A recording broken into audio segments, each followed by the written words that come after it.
Amém, amados. Pode se assentar, que a graça e a paz de Deus esteja sobre a sua vida. Quem recebe, diga amém. Amém. Glória a Deus. Abra comigo, meu irmão, minha irmã, a palavra de Deus em 2 Timóteo 3, de 10 a 15. Segunda carta de Paulo a Timóteo 3, de 10 a 15. 2 Timóteo 3, de 10 a 15. Enquanto você procura, esse trecho das Escrituras, gostaria de dar um recado rapidinho aos jovens de 18 anos ou mais. Nós queremos te convidar, todos os sábados às 20 horas, aqui na Igreja Batista Betel, nós temos um culto abençoadíssimo para você, jovem, adulto, solteiro, casado, quem quiser também dos irmãos estarem conosco. É uma bênção a reunião de jovens. Não perca, tenho certeza que você será tremendamente abençoado. E Deus tem algo especial para a sua vida. Louvado seja o nome do Senhor. Amém? Glória a Deus. Vamos lá então mergulhar nas Escrituras e sairmos dela encharcados com a glória e a graça de Deus sobre as nossas vidas. O apóstolo Paulo, na segunda carta a Timóteo, seu filho na fé, nos diz o seguinte, cheio do Espírito Santo, ele nos ensina as seguintes palavras: Tu, porém, tens seguido de perto o meu ensino, procedimento, propósito, fé, longanimidade, amor, perseverança, e as minhas perseguições e os meus sofrimentos, quais me aconteceram em Antioquia, Icônio e Listra, que variadas perseguições tenho suportado, e de todas, entretanto, me livrou o Senhor. Ora, todos quantos querem viver piedosamente em Cristo Jesus, serão perseguidos, mas os homens perversos e impostores irão de mal a pior, enganando e sendo enganados.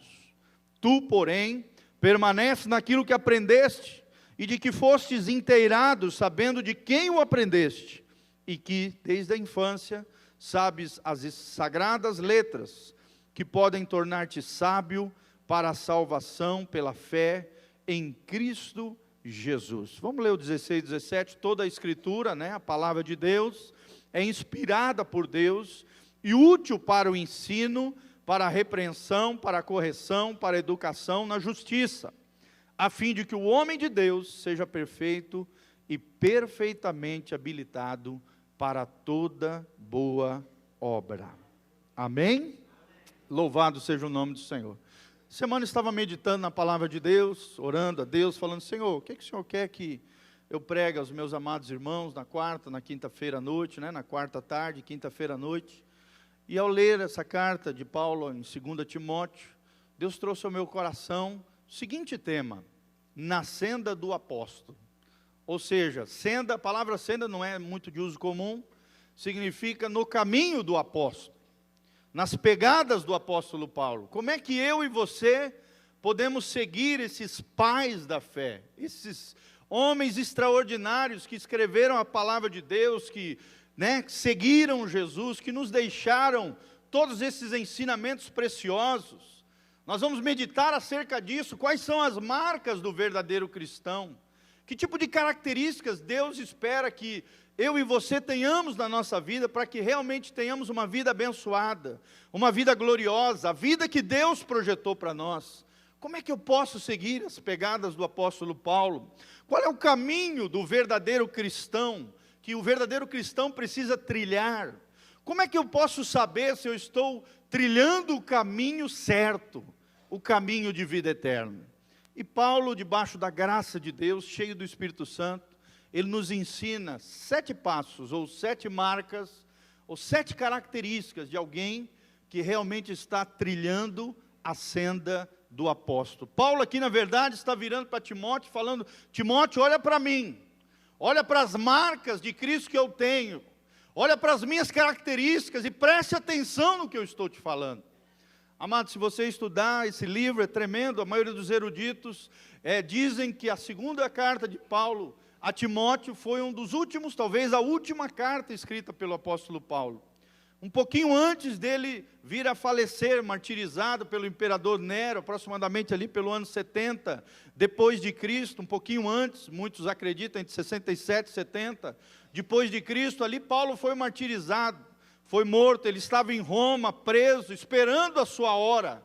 E como um pai espiritual, querendo deixar as últimas palavras, as mensagens mais importantes que um pai espiritual pode deixar a seu filho na fé, Timóteo, aqui nós vemos esse relato lindo e maravilhoso, de dicas, de marcas, de características, de alguém que realmente fez a diferença na sua época, e de alguém que nós temos sido abençoados até hoje, debaixo da graça do Senhor. Amém? Então nós temos que prestar atenção, é como aquela pessoa que já está indo, já vai morrer, já tem uma doença terminal, já vai falecer, e precisa deixar para os seus filhos e para a sua família a mensagem mais importante.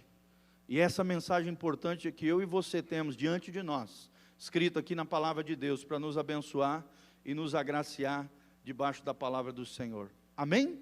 Quais são as marcas do verdadeiro cristão? Quais são as marcas que o apóstolo Paulo queria chamar a atenção de Timóteo e que eu e você precisamos ter na nossa vida?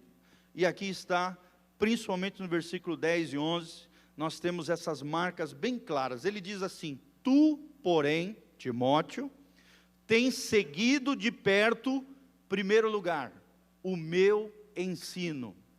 Então Paulo está alertando, querido, que a primeira marca que nós temos que ter, a primeira característica, o primeiro sinal de que estamos bem, que a nossa vida espiritual está pujante, crescendo, florescendo no Senhor, é a marca do ensinamento correto, da doutrina apostólica. Eu coloquei a seguinte expressão: a marca da doutrina apostólica. O ensinamento correto, o ensinamento do Evangelho, o ensinamento dos pais da fé. Será que eu e você temos seguido isso, amado? Será que temos lido a Bíblia com o coração aberto, deixando Deus falar?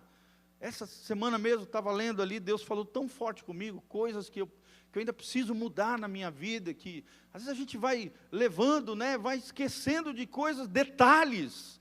Deus é um Deus de detalhes. Cada vez que você abre a Bíblia é como um espelho, é um retrato para mim e para você, onde Deus fala coisas extraordinárias. Mas nós precisamos ter o ensinamento correto, nós precisamos andar na doutrina apostólica, no Evangelho puro e simples de Jesus de Nazaré. Amém? E hoje mais do que nunca, como o pastor Volteni está ministrando todo domingo aqui agora, sobre o final dos tempos, querido, nos últimos tempos, nós temos observado isso, muitas pessoas têm vivido uma vida cristã superficial, uma vida cristã meia boca, mais ou menos, medíocre, desviando-se da palavra de Deus, buscando modas, modismos, correria para lá e para cá, atrás de ensinamentos de demônios. A Bíblia diz que nos últimos dias haveriam espíritos enganadores, e hoje nós vemos muitas pessoas sendo enganadas, ou por lideranças perniciosas, líderes iníquos, religiões vãs, enganosas, mentirosas, ensinamentos errados em todos os lugares, em literatura, no cinema, na televisão, em todo lugar. Hoje você vê ensinamentos errados, ensinamentos errôneos, coisas perniciosas, que às vezes a pessoa comum não percebe. Se não estiver cheio da palavra de Deus, se não estiver cheio da doutrina apostólica, se não estiver realmente cheio da fé verdadeira, vigorosa, centrada na palavra de Deus, vai ser enganado. Aqui mesmo no final, no versículo 13, Paulo fala: mas os homens perversos e impostores irão de mal a pior, enganando e sendo enganados. Nos últimos dias haveria isso, enganadores, espíritos enganadores, mestres segundo as suas concupiscências. Também Paulo fala aqui em Timóteo, capítulo 4, versículo 3. Amado, você precisa tomar cuidado no tempo do fim. Amém? Permaneça no Evangelho puro e simples de Jesus de Nazaré. No Evangelho puro e simples de Jesus de Nazaré. E se algo você está bebendo, lendo, provando, que está fazendo mal para a tua vida espiritual, para a tua fé, querido, rechaça. Paulo mesmo fala, provai tudo, retei o que é bom.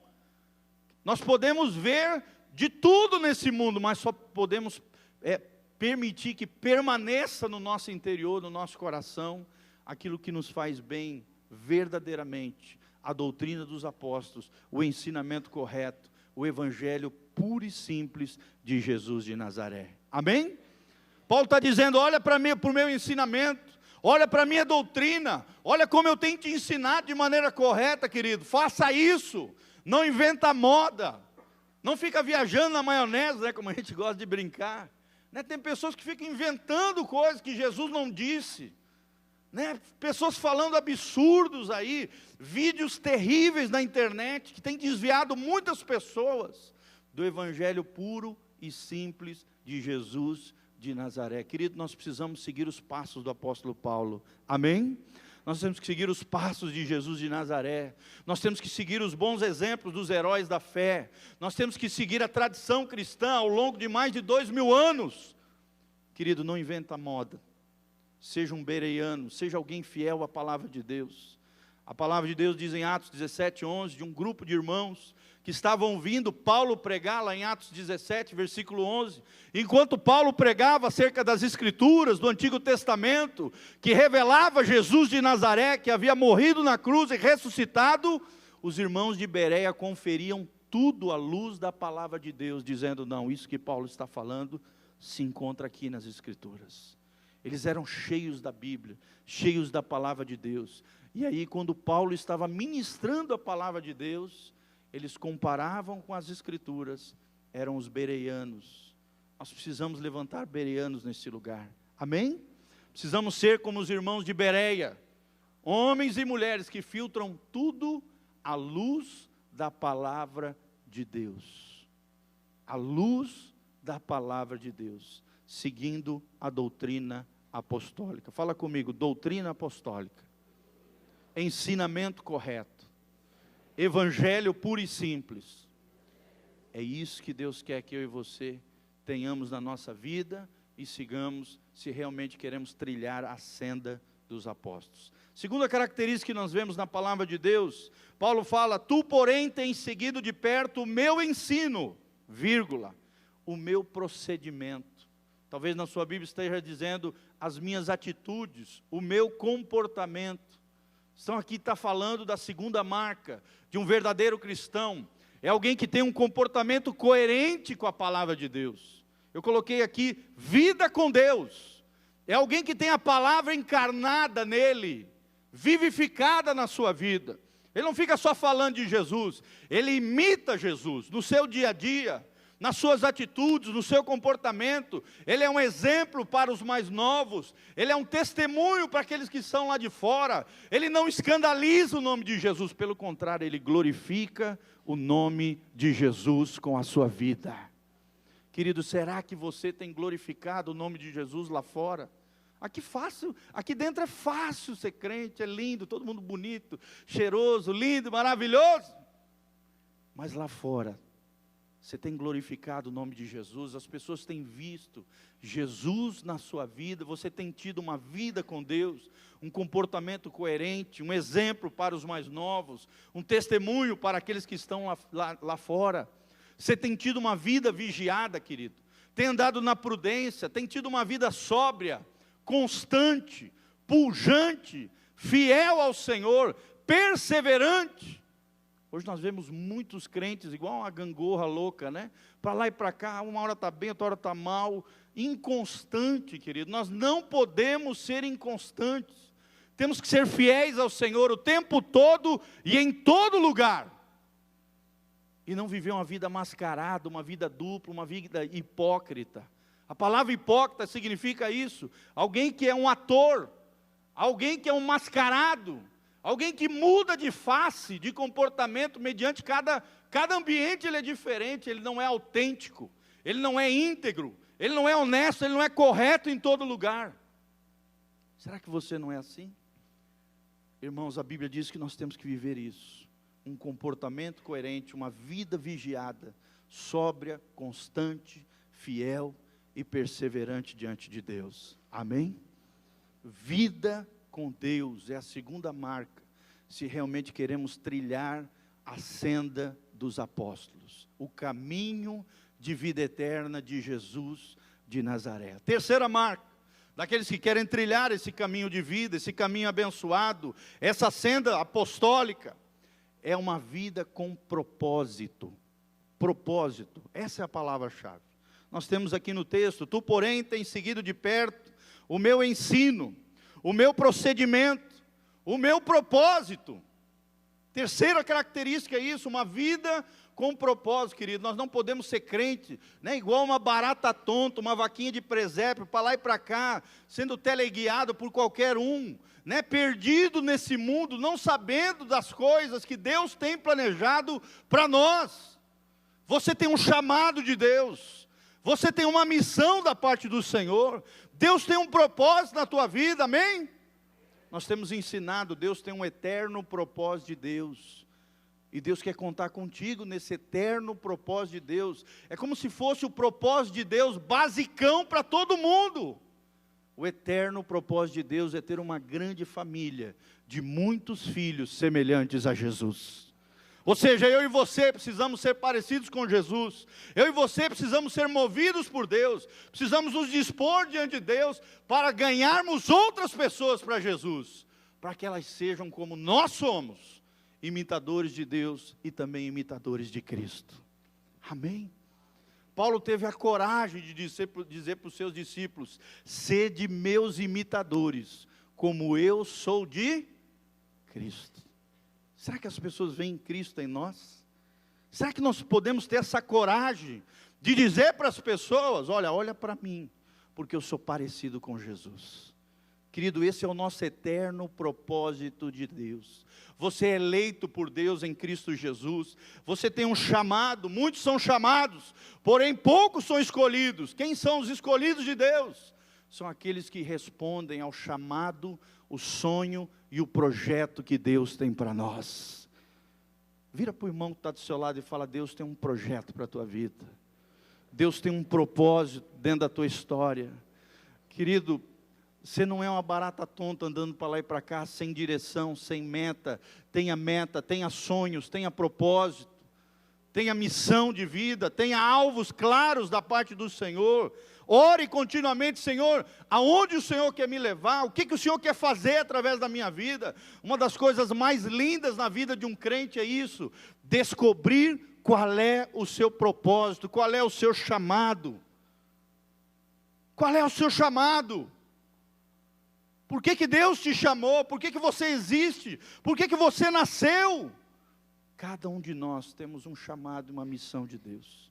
Temos o eterno propósito de Deus, que é o basicão que todo crente tem, mas também cada um tem um chamado, uma missão, um propósito específico, aonde Deus nos levar e aonde Deus nos colocou. O chamado de Deus para cada um de nós é manifestar a glória de Deus aonde nós formos, amém?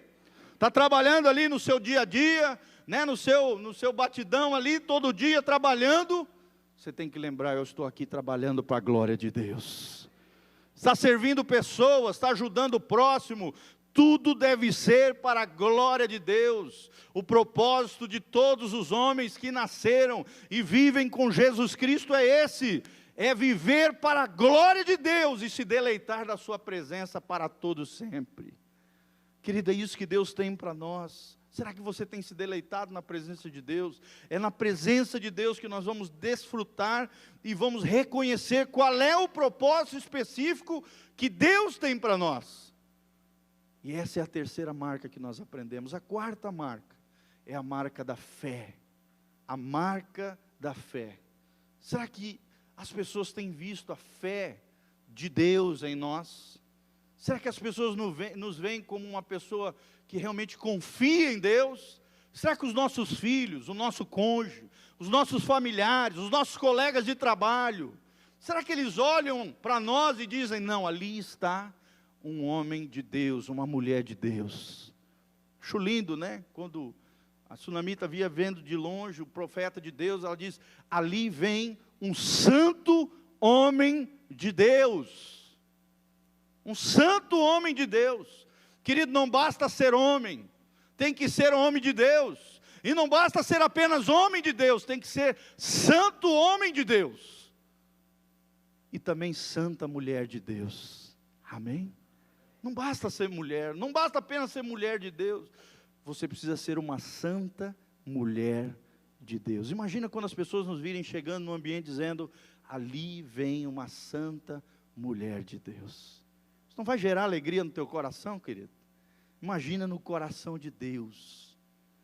Eu acho lindo aquele trecho das Escrituras, quando a palavra de Deus diz que quando Jesus foi batizado, veio uma voz do céu dizendo, eis aí meu filho amado, que me dá prazer, em quem me comprazo, que me dá alegria.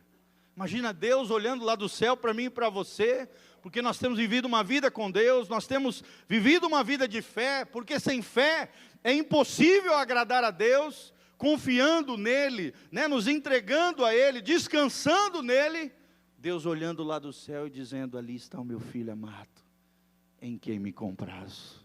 Querido, eu creio que isso não é só para Jesus, isso é para cada um daqueles que são imitadores de Jesus. Amém?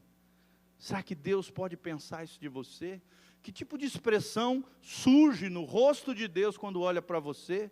Que tipo de palavras vai sair da boca de Deus quando olha para a sua vida, meu irmão? Será que você tem sido um exemplo de fé?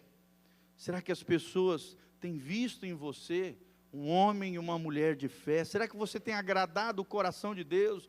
Porque sem fé é impossível agradar a Deus. Será que você tem ancorado o seu coração, a sua alma na rocha eterna, que é Jesus de Nazaré?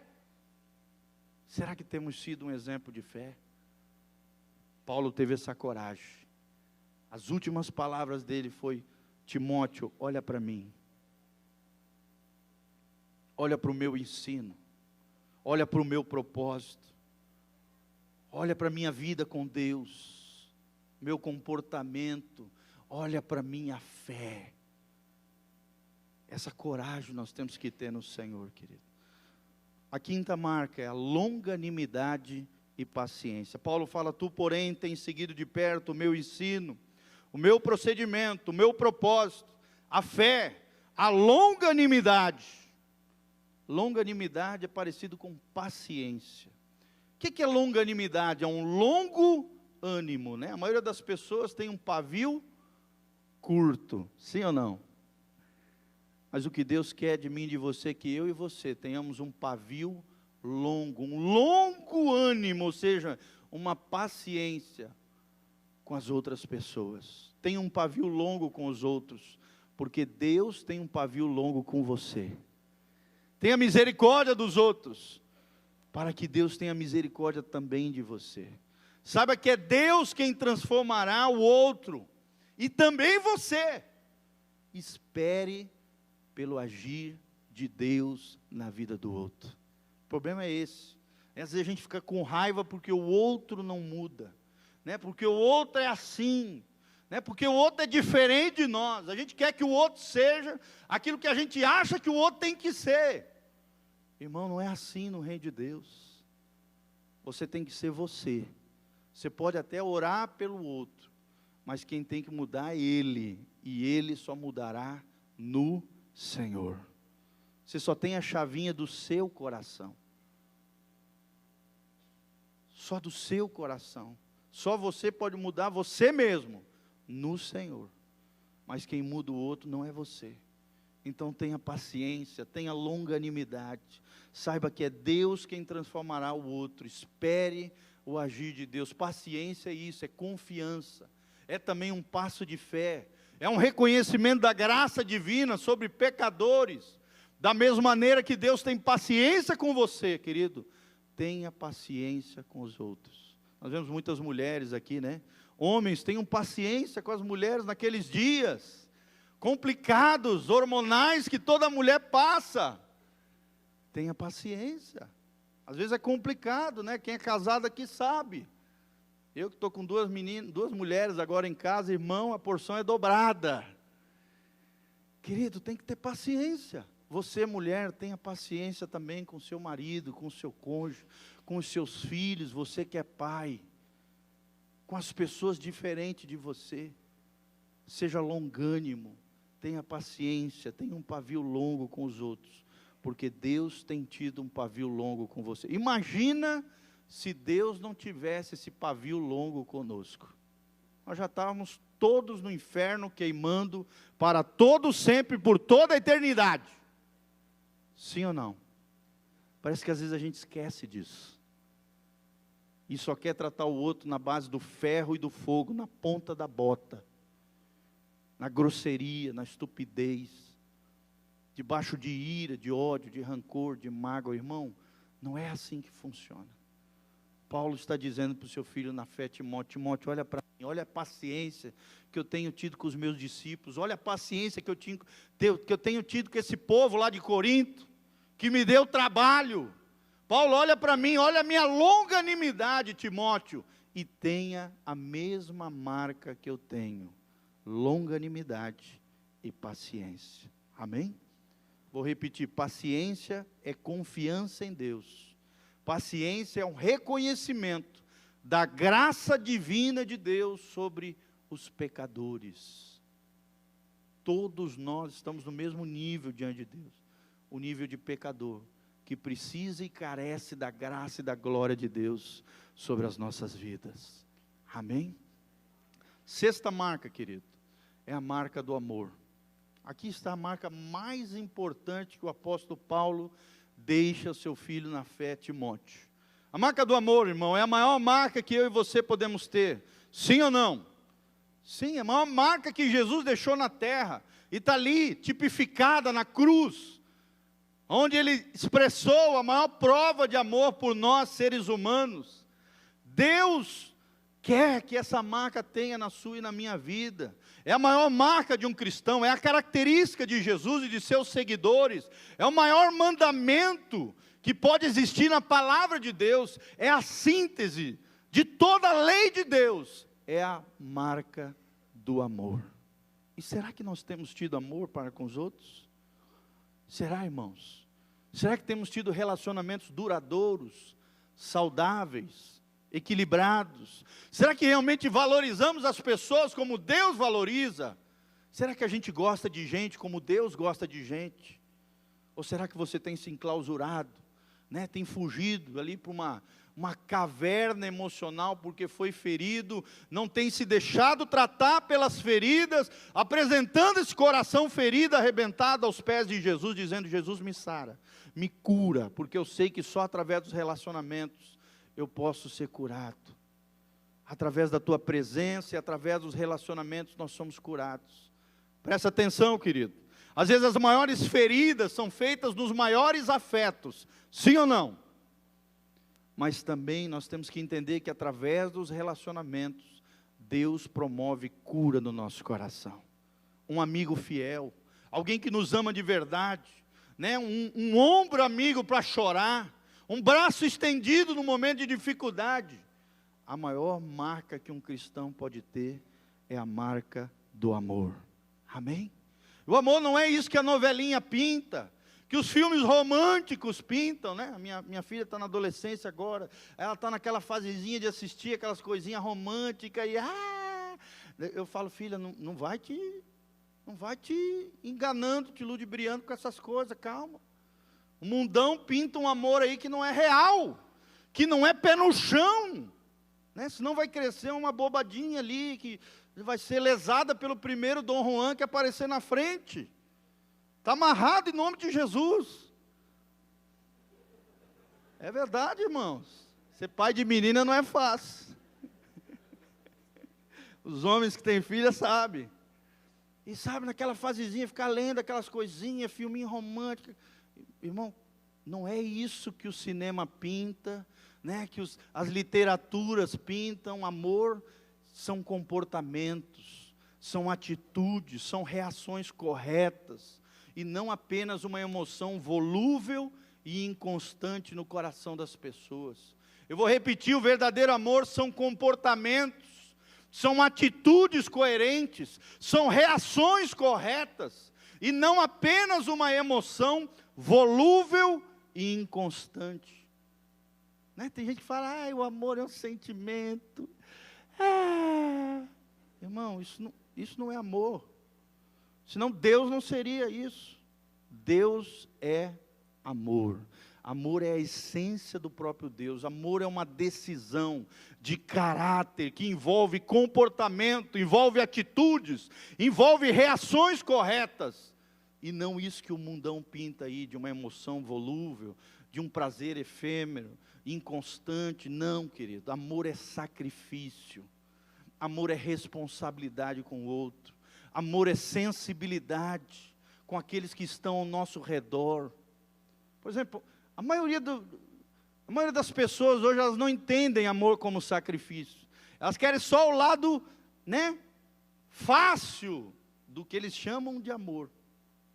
O prazer, a alegria. As pessoas não estão dispostas a se sacrificar. As pessoas querem esse amor entre parentes, superficial, que não é o verdadeiro amor. Enquanto a Bíblia diz que o amor é sacrificial, o amor é responsável com o outro, o amor é sensibilidade com aqueles que estão ao meu redor, o amor é serviço. Você quer provar o teu amor para com o outro? Sirva o outro.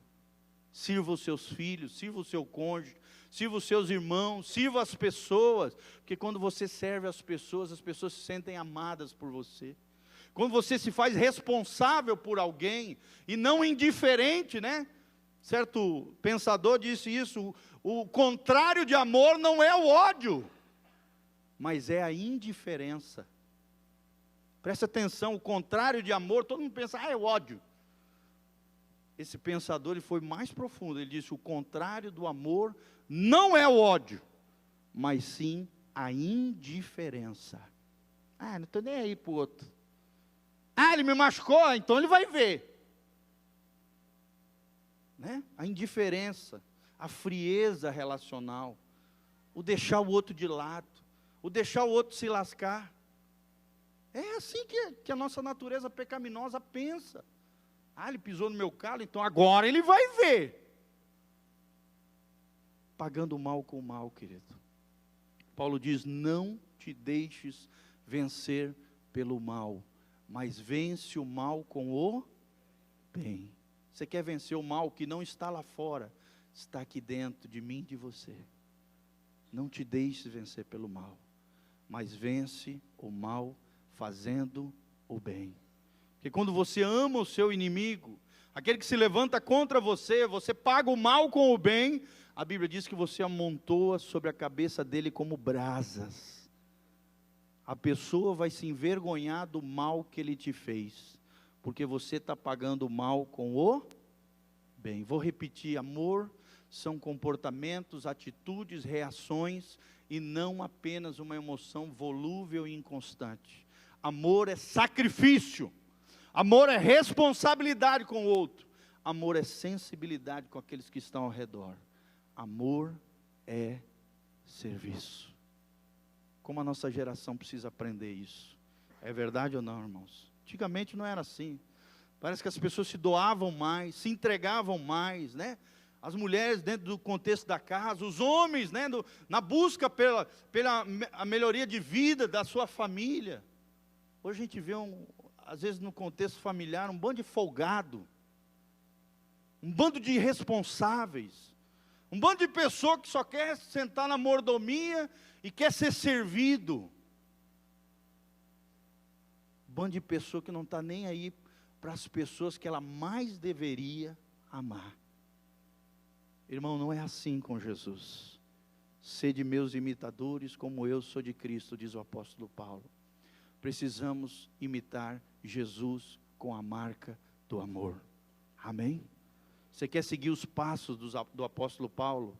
Você quer seguir o caminho de vida eterna? Tem essa sexta marca, que é a marca mais importante do verdadeiro cristão, a marca do amor. E a última marca, também super importante, que a gente geralmente não gosta, é o que Paulo fala assim, presta atenção, tu porém tens seguido de perto o meu ensino, o meu procedimento, propósito, fé, longanimidade, amor, perseverança nas minhas perseguições e nos meus sofrimentos.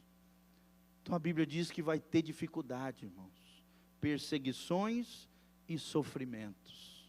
Será que você está disposto a viver a vida cristã, encarando os seus gigantes, as suas responsabilidades, sofrendo por amor de Jesus, querido? Na vida terrena, passageira, vai ter aflições, vai ter sofrimento, vai ter dores, para todas as pessoas, para aquelas que são boas, para aquelas que são más. Claro que os maus vão ter muito mais, porque vão receber na terra também a punição da parte do Senhor, dos seus próprios males. Mas até as pessoas boas, às vezes sofrem, sim ou não? Passam por momentos de aflição, passam por momentos de perseguição por causa da sua fé, querido. Sofreremos sim, mas se formos fiéis ao Senhor, no final de tudo triunfaremos para a glória de Deus. Olha o que Paulo fala: as minhas perseguições e os meus sofrimentos, versículo 11, quais me aconteceram em Antioquia, Icônio, Listra, que variadas perseguições tenho suportado, mas de todas, entretanto, me livrou o Senhor. Glória a Deus. Se você estiver em Cristo, querido, de todas elas vai te livrar o Senhor. No final de todas as coisas você triunfará. Você vai ter vitória no nome de Jesus. Olha o versículo 12, presta atenção. Ora, todos quantos querem viver piedosamente em Cristo Jesus, serão perseguidos. Vai ser moleza a vida cristã? Sim ou não? Não, irmão. Que está dizendo que se você for fiel ao Senhor, viver uma vida consagrada, santificada, piedosa, honesta, sincera do ponto de vista de Deus, às vezes você vai sofrer perseguição. Essas são as marcas de uma vida piedosa aos pés de Jesus. Mas olha só, vou terminar com essas palavras. Olha as palavras que também Paulo nos diz. Se alguém, primeiro Jesus fala, em Lucas 9:23, se alguém quer vir após mim, negue-se a si mesmo. Você tem negado a você mesmo, irmão? O teu eu, o teu ego inflamado, o teu orgulho, a carnalidade, a natureza pecaminosa. Negue-se a si mesmo, diz Jesus, e tome a cada dia a sua cruz, e então siga-me. Você quer seguir Jesus? Negue-se a si mesmo. Cada um tome a sua cruz. Sabe quais são os 3 significados de cruz? Cruz significa sacrifício, sofrimento. É isso que significa: sacrifício, sofrimento, dor, dificuldade. Carregue a sua cruz, aflição. É isso que significa cruz. Não é moleza, é morte todos os dias, morte, sacrifício, dor, sofrimento. Mas é assim que nós vamos seguindo a Jesus, e no final de todas as coisas, triunfaremos com Ele. Paulo diz em 2 Coríntios 4, de 8 a 10, em tudo somos atribulados, porém não angustiados, perplexos, porém não desanimados, perseguidos, mas não desamparados, abatidos, mas não destruídos, trazendo sempre por toda parte a mortificação do Senhor Jesus no nosso corpo, nesta vida, para que a vida de Jesus se manifeste também nos nossos corpos mortais. Amém? Quem quer ter a vida de Jesus fluindo na sua vida? Paulo diz que não vai ser moleza, vai ter aflição, vai ter dor, vai ter sofrimento, vai ter perseguição por causa da fé. Aqueles que querem viver uma vida piedosa, consagrada, de verdade com Jesus, seguindo os passos de Jesus, a senda dos apóstolos, não vai ser moleza. Mas Paulo também termina, o último versículo que eu quero ler para vocês, Romanos 8:18, porque para mim tenho por certo que as aflições deste tempo presente não são por se comparar com a glória que em nós há de ser revelada. Amém? A glória aqui tem 2 sentidos, eu creio. A glória na vida presente, a vida de Cristo em nós, se manifestando em graça e glória, Deus operando milagres, maravilhas, livramentos, triunfo nele, nesta vida, em meio às dificuldades, às dores, às aflições, os sofrimentos, as perseguições. Deus vai operar o sobrenatural dele na sua vida, irmão. Você recebe essa palavra em nome de Jesus? Eu recebo essa palavra para mim também. Deus vai manifestar a sua glória aqui, nessa vida, agora. Mas mais que isso, também tem uma perspectiva futura. No dia glorioso em que Jesus voltar. Jesus está voltando, nós temos aprendido isso todos os domingos agora com o pastor Volteni. Não perca, venha no culto todos os domingos. Nós temos falado sobre a grande tribulação, querido. E nós cremos nisso, Jesus está voltando. Se você morrer, a ressurreição dos justos vai ser o dia mais glorioso para você. Se você estiver vivo, o arrebatamento da igreja, Jesus voltando para nos buscar em graça e glória. Ao soar da última trombeta, diz a palavra de Deus, no abrir e fechar de olhos, os nossos corpos mortais se revestirão de imortalidade. Aquilo que é corruptível se revestirá de incorruptibilidade. Ao soar da última trombeta, no abrir e fechar de olhos, nós seremos transladados, arrancados por força dessa terra e nos encontraremos com Jesus nos ares. Essa é a glorificação final de todos os crentes, ou na ressurreição dos santos, ou que vai acontecer antes do arrebatamento, e logo em seguida nós que estivermos vivos, seremos transladados e nos encontraremos com o Senhor Jesus, na graça e na glória do Senhor, no lugar que Deus tem preparado para nós. Amém, irmãos? Fica de pé, louvado seja o nome do Senhor. Lembre-se dessas 7 marcas diante do Senhor. Primeiro, doutrina apostólica. Segundo, vida com Deus. Terceiro, propósito. Lembre-se disso. Quarto, a fé. Quinto, a longanimidade e paciência. Sexto, o amor de Jesus. E sétimo, as perseguições e aflições. Feche os seus olhos. Coloque a mão no seu coração. Vamos orar diante de Deus. Espero que essa palavra seja um consolo para você. E ao mesmo tempo uma motivação para a tua vida. E que Deus te abençoe dentro das suas necessidades. Pai, no nome de Jesus, nós estamos aqui debaixo dessa palavra maravilhosa, que o apóstolo Paulo deixou para nós ao escrever ao seu filho na fé, Timóteo. Senhor, que essa palavra se torne uma palavra revelada no nosso coração, e mais que isso, uma palavra encarnada na nossa vida, Senhor, que possamos ter essas marcas na nossa vida, na nossa espiritualidade, todos os dias, diante do Senhor.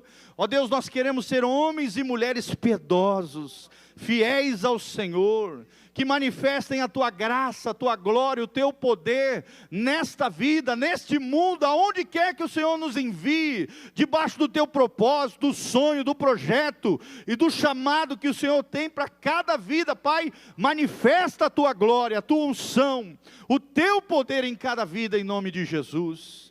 Abençoa os teus filhos, Pai, no meio das suas aflições, no meio das suas necessidades, no meio do sofrimento, na dor, na dificuldade. Dá a eles o triunfo, Pai, como o Senhor deu ao apóstolo Paulo. Senhor, faz eles triunfar no Senhor. Ó Deus, faz isso, manifesta o Teu poder na vida dos Teus filhos, que Te buscam no meio da Tua igreja. Pai, faz isso no nome de Jesus. Levanta uma igreja sem mácula, nem mancha, nem ruga, uma igreja lavada pela Tua palavra, fiel ao Senhor neste lugar, cheio do Espírito Santo, Pai. Ó Deus, que proclamem as verdades do Evangelho puro e simples de Jesus de Nazaré. Senhor, seja conosco, nos abençoa, nos prospera em todos os nossos caminhos. Ó Deus, faz diferença entre aqueles que são Teus filhos e aqueles que não são. Em o nome de Jesus, conserta tudo aquilo que estiver de errado nas nossas vidas. Ó Deus, através do Teu Espírito que convence do pecado, da justiça e do juízo, fala conosco, nos revela, nos mostra, Pai, e nos ajuda, nos dá poder a sermos diferentes, consagrados e santificados diante do Senhor. Pai, é o que nós Te pedimos. Abençoa o Teu povo, a Tua casa, a Tua igreja.